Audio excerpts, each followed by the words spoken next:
untuk kemudian memberikan sambutan dan menyampaikan materi 4 pilar MPR RI. Kepada Dr. Hidayatul Wahid kami persilakan.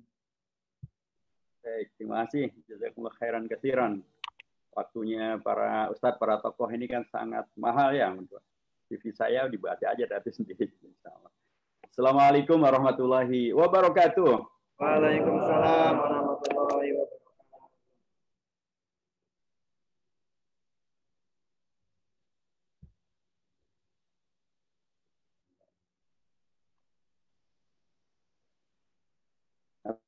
Alhamdulillahilladzi 'allama bil qalami 'allama rasulahu sayyidina Muhammadin khairal anam wa ibnihi wa sirajan munira. Asyhadu an la ilaha illallah wahdahu la syarika lahu wa asyhadu anna sayyidina Muhammadan 'abduhu wa rasuluhu wa safiyyuhu alladzi la nabiyya ba'da amma ba'd.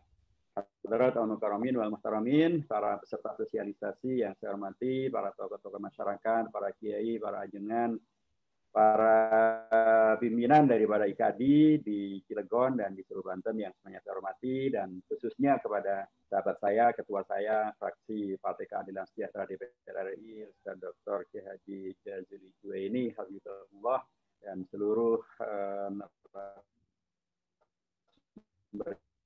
yang hadir bersama kita. Nanti juga akan ada Sunman Jaya yang salah paham dulu, omongan nggak bisa dipegang kan, karena omongan nggak bisa dipegang. Madamnya Kang Sunman begitu. Pertama saya harus sampaikan alhamdulillahirobbilalamin dan jazakumullah khairan. Terima kasih kepada IKAD Cilegon yang telah bekerja sama dengan MPR RI untuk menyelenggarakan kegiatan sosialisasi 4 pilar MPR RI ini. Jadi memang MPR sebagai lembaga negara dalam rangka melaksanakan tugas dan kewajiban konstitusionalnya, yaitu melakukan sosialisasi 4 pilar MPR RI ini, dia bekerja sama dengan seluruh pihak di seluruh Indonesia dan bahkan di seluruh dunia, ya, dengan warga Indonesia yang ada dimanapun juga mereka berada, termasuk yang berada di luar negeri. Di Indonesia kita kerjasama dengan ormas seperti KADI, NU, Muhammadiyah, Matlul Anwar dan lain sebagainya, juga dengan pesantren, dengan kampus, dengan yayasan, ya, termasuk juga dengan TNI, dengan Polri, dengan semua pihak, ya. Kita bekerja sama karena memang semua pihak layak untuk mendengarkan secara langsung tentang masalah 4 pilar MPR RI, yaitu tentang, sudah hafal kan 4 pilar MPR RI, sudah tahu semuanya? Sudah tahu atau belum? Kalau sudah tahu berarti kita tutup saja kan, sudah pada tahu. Gitu ya. Kalau belum tahu, ya, atau sebagian sudah tahu, yang sebagiannya belum, ya, jadi yang sudah tahu mengajari yang belum tahu, itu kata Johan. Saya ingin mengatakan bahwa semua pihak berhak untuk mendengarkan sosialisasi ini secara langsung dari pimpinan MPR, kan? Dari MPR, ya, baik pimpinan maupun anggotanya. Karenanya bersama kita juga ada Dr. Jazili Juwaini, nanti juga rekan Sunman yang akan juga menyampaikan sosialisasi. Bapak dan Ibu yang saya hormati, kita berada di satu provinsi baru, Provinsi Banten, tapi nama Banten nama lama dan tokoh-tokohnya adalah tokoh-tokoh yang hebat, ya. Kalau kita bicara RI, maka kita pasti akan bertemu dengan kemerdekaan Indonesia, BPUPK. Ada paling tidak ada 3 nama yang hebat, ya, yang ada di sana, ya.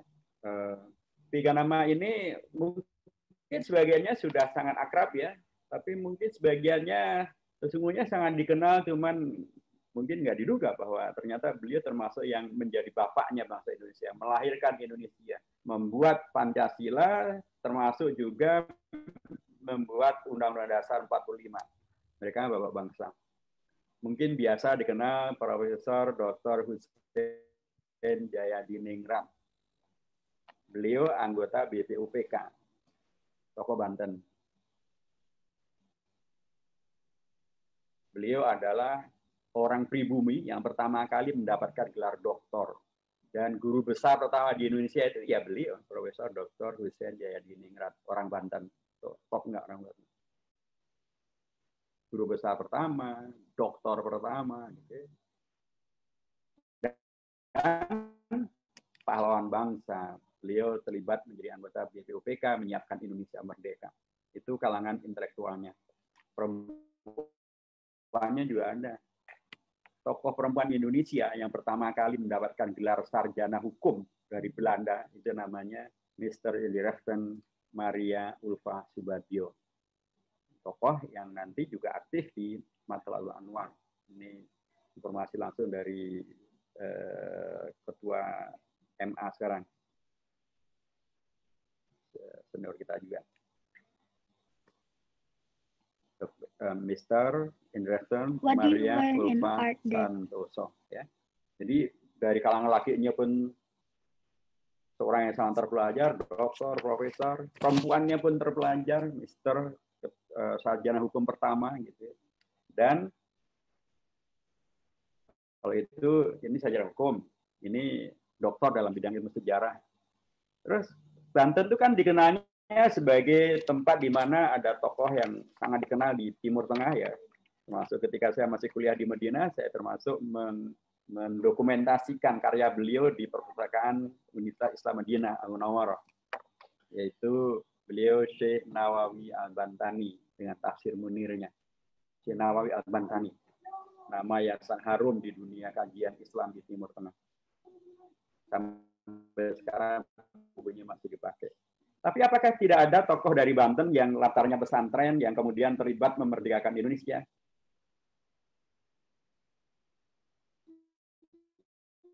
Ada tidak?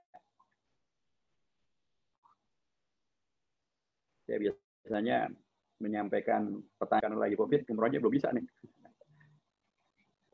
Siapakah yang bisa menyebutkan tokoh Banten yang latar belakangnya pesantren yang menjadi anggota BPUPK menyiapkan Indonesia Merdeka? Tokoh doktor ada, Mr. Indirachten sudah ada, yang lagi yang perempuan. Kiainya masa nggak ada? Banten yang dikenal dengan Syekh Nawawi Bantaninya, masa nggak ada kiainya yang terlibat dalam memerdekakan Indonesia? Ada. Siapakah beliau?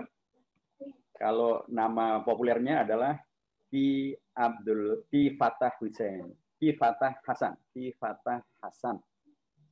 Nama pesantrennya, alumni dari pesantren Al-Khairiyah, dan setelah itu melanjut dari Al-Azhar, dan setelah itu beliau aktif dalam perjuangan di Indonesia, termasuk menjadi anggota BPUPK bersama dengan Profesor Dr. Hussein Jayadiningrat dan Mr. Indirachten Maria Ulfa Santoso tadi itu.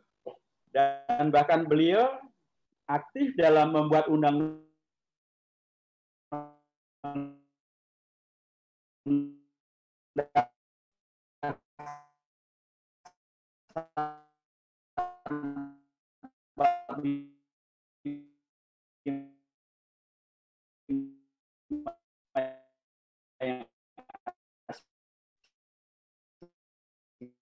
itu. Dan banyak riwayat menyebutkan bahwa pasal 2 ada di mana, dan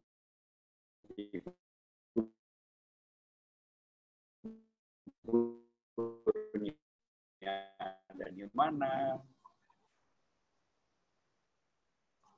Tetapi nama beliau tidak hilang.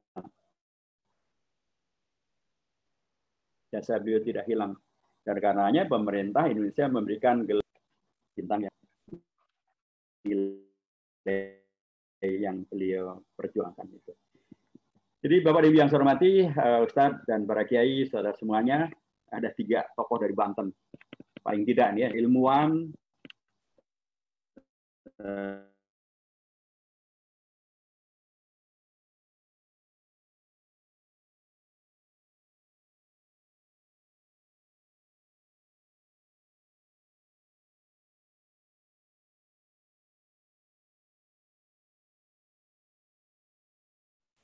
dan ada seorang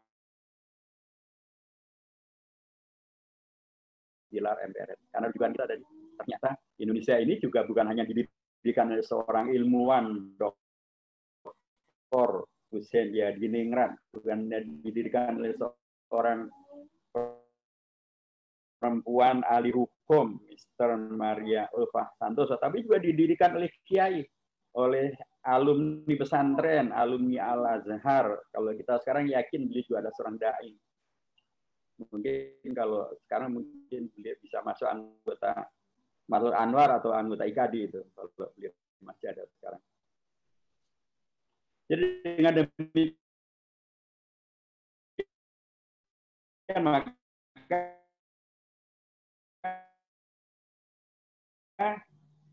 posisi kita adalah bagaimana memahami dengan sosialisasi dengan NKRI-nya, dengan indikator beda, tadhiyah dan syuro daripada para tokoh-tokoh yang hebat-hebat itu. Menjaga warisan ini untuk bisa kita wariskan pada generasi-generasi berikutnya dengan cara yang baik dan benar. Dan bahasa Indonesia ada ungkapan tak kenal maka tak sayang. Biar sayang maka ya ikut saja sosialisasi 4 pilar MPR ini. Jadi sosialisasi ini agar kita semakin menyayangi negeri di mana kita berada, dengan ideologinya, dengan konstitusinya, dengan bentuk negara kesatuannya, dan termasuk juga dengan semboyannya. Karena ini semuanya adalah warisan perjuangan dari tadi. Ada yang doktor, ada yang ahli hukum, Mr. Indrefton, ada yang alumni pesantren dan alumni Al-Azhar. Dan demikian Bapak dan Ibu yang saya hormati, maka kita bisa mulai, ini memang sosialisasi ini kita mau paket cepat bisa, paket lambat bisa, paket sepenuhnya bisa. Ini kalau kita menggunakan metode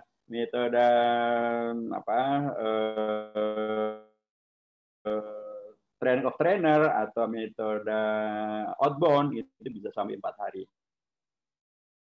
Ini siap 4 hari, kita Bapak dan Ibu hormati. Tapi kalau metodenya adalah, dan kita sekarang pada era COVID-19 bisa berlama-lama, karena ada ketentuan yang harus juga kita pertimbangkan. Karena Jaji 2 ini dan Ustaz Sulman Jaya yang akan mendetailkan dan atau akan mendiskusikan lebih lanjut. Baik, tentu saja pilar pertama adalah Pancasila sebagai dasar negara dan ideologi negara. Tadi saya sampaikan bahwa di antara yang terlibat membentuk ini semuanya adalah tadi tokoh-tokoh yang hebat-hebat itu.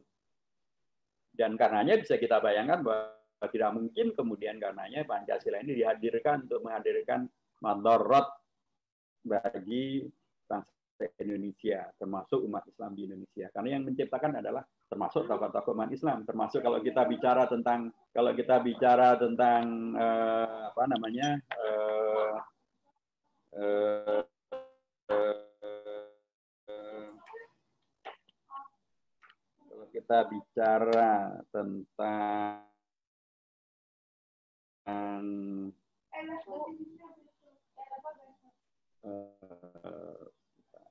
harinya sebenarnya dari apa?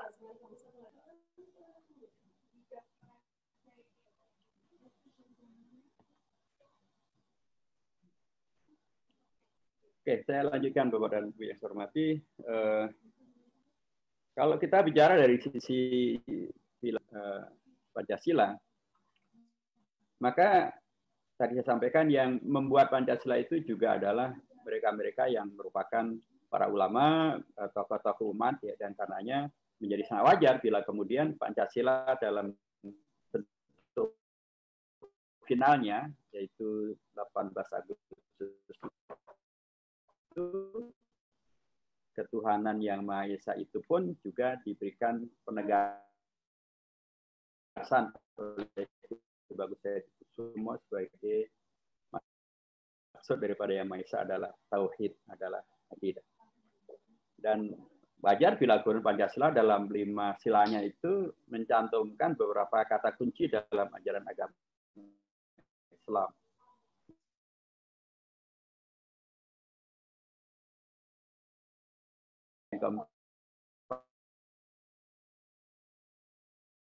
Atau perwakilan, ada rakyat,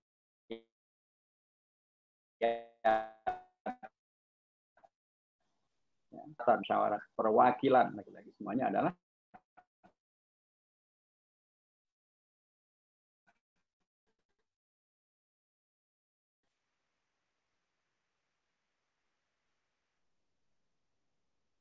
Arab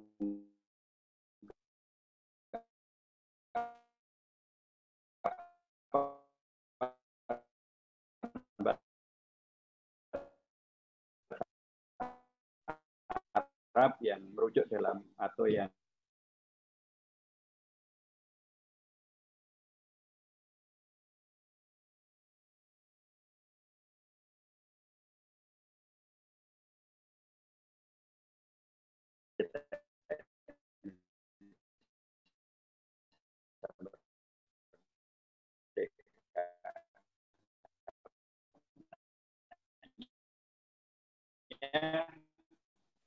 jadi aneh kalau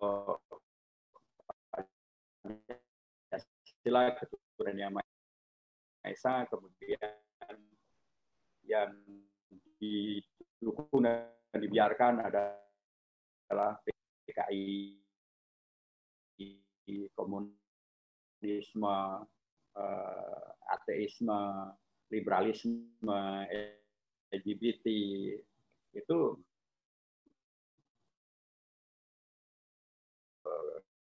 kemarin PKS menolak RUU Omnibus Law ya karena RUU itu banyak pasal yang merusak lingkungan, yang mementingkan kepentingan asing dan tidak mementingkan kepentingan Indonesia dan menghadirkan liberalisasi pendidikan. Itu semuanya tidak sesuai dengan Pancasila.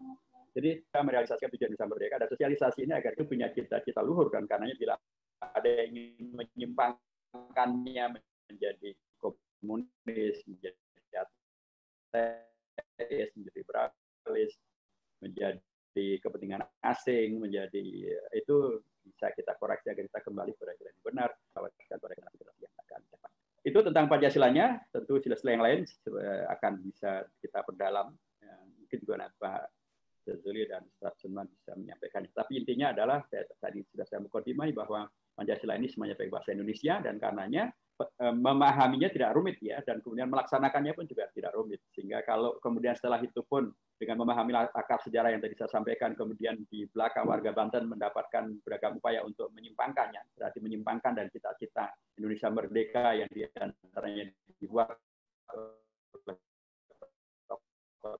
dari Banten, ya bisa kita kemudian maju ke depan untuk mengkoreksi penyimpangan-penyimpangan itu. Nah, pilar yang kedua tentu tentang Indonesia tahun 1945 beserta TAP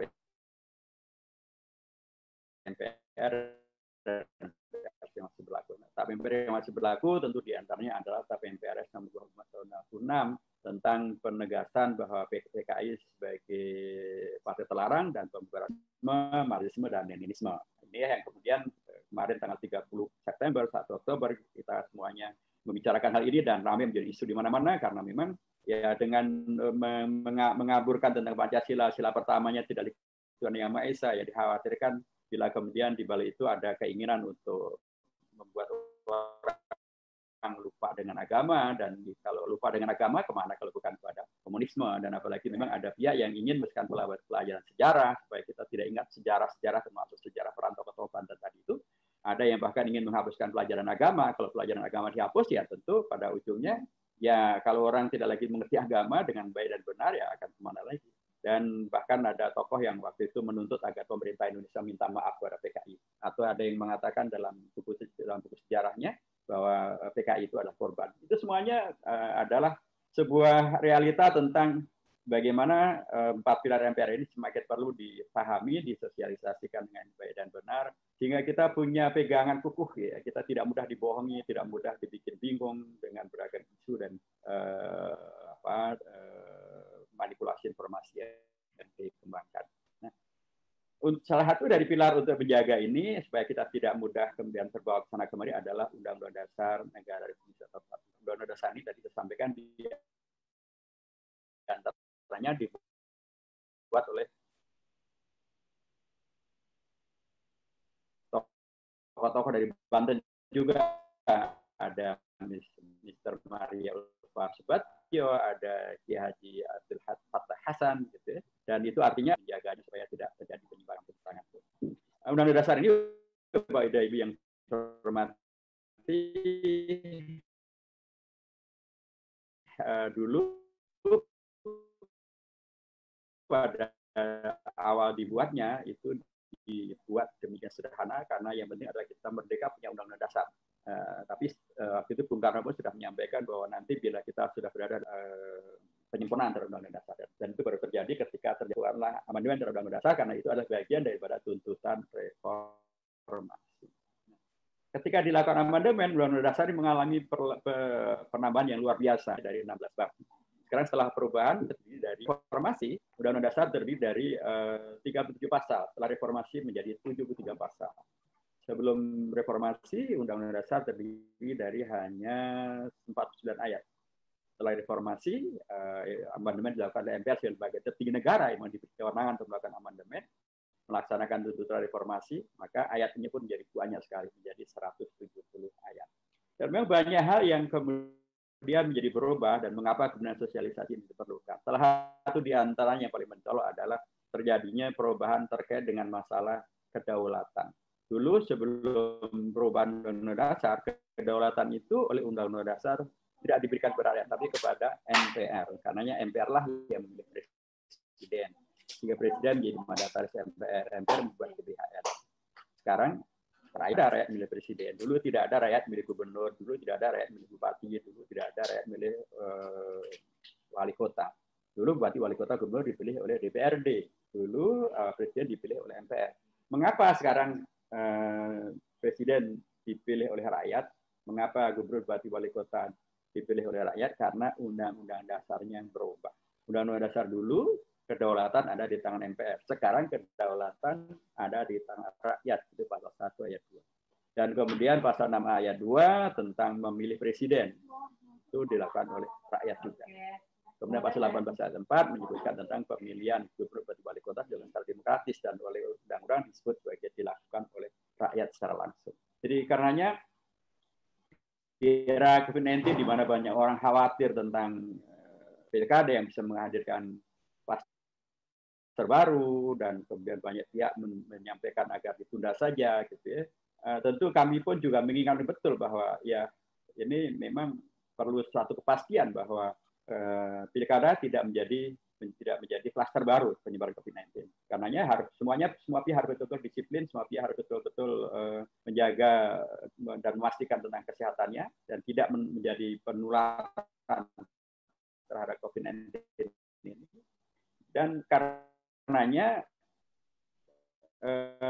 dengan cara itu maka dihormatilah yang namanya kedaulatan rakyat. Kedaulatan rakyat diberikan undang-undang dasar bukan untuk kemudian rakyat menjadi celaka, bukan untuk rakyat menjadi terkena COVID-19, bukan rakyat untuk kemudian menjadi tumbal gitu ya, tapi diberikan agar rakyat betul-betul berdaulat dan dengan kedaulatannya itu bisa menghadirkan Indonesia yang lebih baik, pemimpin yang lebih baik, bupati, gubernur, wali kota yang lebih baik, supaya kemudian bisa mengawasi. Maka dengan pendekatan ini, tadi saya sampaikan bahwa pemilihan umum itu termasuk pilkada adanya adalah pada rezim Undang-Undang Dasar hasil perubahan. Pemilihan umum diatur di pasal 22E, sementara pilkada di pasal 18E, 18 ayat 4, pemilihan presiden di pasal 6A ayat 2. Gitu ya. Nah, ketika kemudian pemilihan umum adanya di Undang-Undang Dasar, itu artinya adalah dan Undang-Undang Dasar yang baru ini memberikan kedaulatan kepada rakyat, itu artinya adalah rakyat itu betul-betul dihormati oleh konstitusi, oleh MPR untuk kemudian karenanya bisa mempergunakan haknya dengan cara yang terbaik, cara yang selamat dan menyelamatkan. Karenanya jangan dijadikan sebagai sarana menghadirkan klaster baru COVID-19. Jangan kemudian dengan golput misalnya, atau dengan dijual murah dengan money politik misalnya, atau sembako misalnya. Jangan, karena hak rakyat itu, kedaulatan itu diberikan Undang-Undang Dasar sebagai realisasi daripada cita-cita reformasi, dan karenanya penting betul untuk bisa dimaknai dengan sebaik-baiknya. Jadi pemilihan umum termasuk pilkada adalah bagian daripada perubahan yang terjadi akibat dari adanya perubahan Undang-Undang Dasar Pemilu. Karenanya jangan diartikan sebagai sesuatu yang mubazir, sesuatu yang membahayakan, dan karenanya jangan dijadikan ini sebagai tameng untuk menghadirkan bahaya dan masalah. Banyak sekali ketentuan undang-undang dasar yang baru dan sangat terbuka. Terbuka untuk kemudian bisa diisi, untuk kemudian bisa dilaksanakan, dipahami dengan maksimal, dan karenanya bila ada yang ingin mengusulkan perubahan undang-undang dasar pun juga tetap dimungkinkan. Ini adalah living constitution, konstitusi yang hidup. Jadi siapa yang ingin, termasuk warga Cilegon, warga Banten yang akan mengusulkan perubahan, tentu juga diperbolehkan. Tapi itu ada dampaknya. Karena tentu undang-undang dasar ya bikin combro aja ada aturannya gitu ya, apalagi undang-undang dasar. Tentu di bagian-bagian yang penting untuk nanti bisa kita cermati lebih lanjut. Nah, dari undang-undang dasar ini juga kita akan bertemu dari begitu banyak hal yang dilakukan perubahan, tetapi ada sekali dua hal yang tidak berubah, yaitu pembukaan undang-undang dasar, karena termasuk Pancasilanya di alinea keempat di paruh akhir itu tidak mengalami perubahan, dan karenanya memang harus ditolak itu mereka yang menyuarakan tentang Trisila, Ekasila, karena itu merubah undang-undang dasar, merubah pembukaan undang-undang dasar. Dan Dekret Presiden juga menegaskan tentang kembali kepada Undang-Undang 45 itu dengan memahami bahwa Piagam Jakarta adalah menjadi bagian terpisahkan dan menjiwai daripada Undang-Undang Dasar. Karenanya kalau ada calon Pancasila, kemudian Ekasila, gotong royong,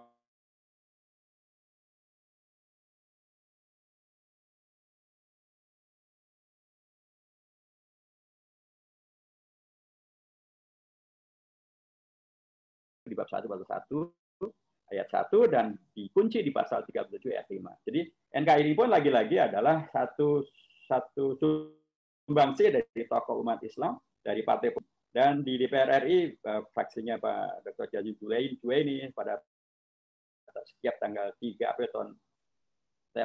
April selalu menyelenggarakan acara nasional ini, yaitu memperingati Hari Musi Integral Natsir. Jadi Muhammad Natsir lah yang menyelamatkan Indonesia yang tadi sudah dipecah belah, diporak-porandakan oleh Belanda menjadi RIS, jadi Indonesia Serikat, kemudian diselamatkan menjadi NKRI.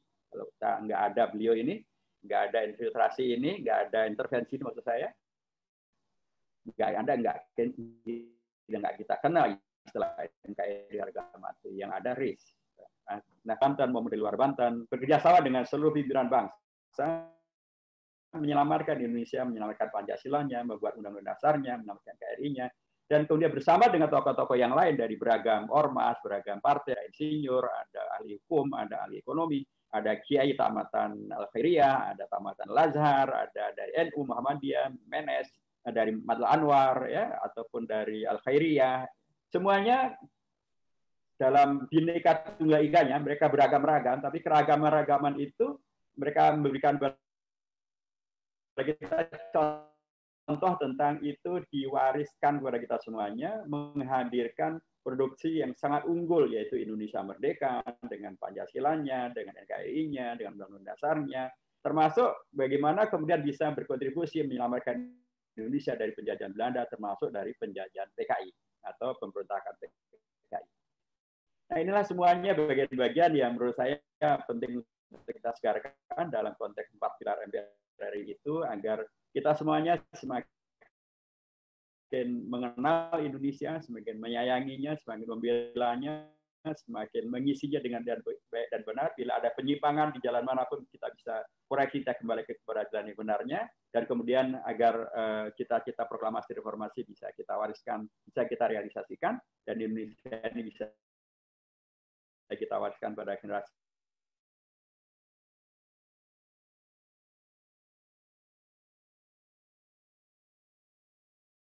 yang akan datang, apalagi kita akan menyambut apa yang disebut sebagai 100 tahun Indonesia Merdeka, Indonesia Emas tahun 25 tahun yang akan datang. Karenanya perlu disiapkan dengan baik dan benar Indonesia ini supaya agama dihilangkan. Kita tidak mengerti betapa hebatnya tokoh-tokoh Banten membangun dan menghadirkan Indonesia. Kita tidak mengerti betapa hebatnya para kiai kita menyelamatkan Indonesia. Termasuk kita kalau dihilangkan agama dan dan pelajaran sejarah, kita tidak akan mengerti tentang pentingnya sejak agama dalam konteks membangun bangsa, dan kita tidak mengerti betapa jahat dan betapa bengisnya PKI dengan pemberontakannya. Inilah saya kira yang saya mau ini, mudah-mudahan banyak manfaatnya. Barakallahu fikum jami'an wal muwaffiq ila aqwamit thoriq wa wal hadi ila sawa'is sabil.